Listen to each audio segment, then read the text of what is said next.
What's up everyone, my name is Chef Nick.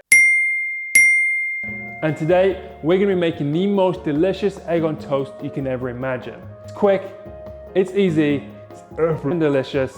And honestly, if I can make it, so can you. So let's get into it.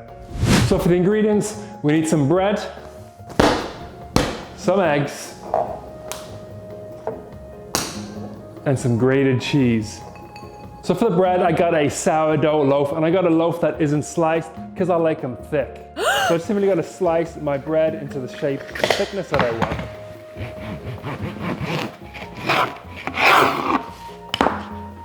So next you want to get your slice of bread and then get the most expensive piece of glassware you have in your house and make a little dent in the center of the slice of bread. And this is going to create a little kind of space area, whatever you want to call it, for the egg to sit in.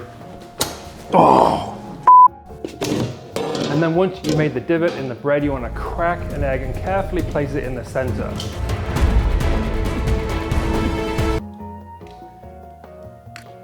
Whack it in the air fryer and then set the temperature to 375 degrees. If you like your eggs runny like me, set your timer to 5 to 6 minutes. If you like it a little bit harder, set it to 7 to 8 minutes. Once the time is up, sprinkle some cheese.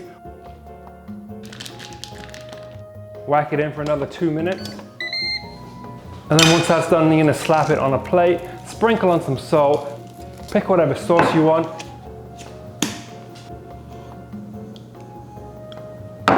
and then tuck in.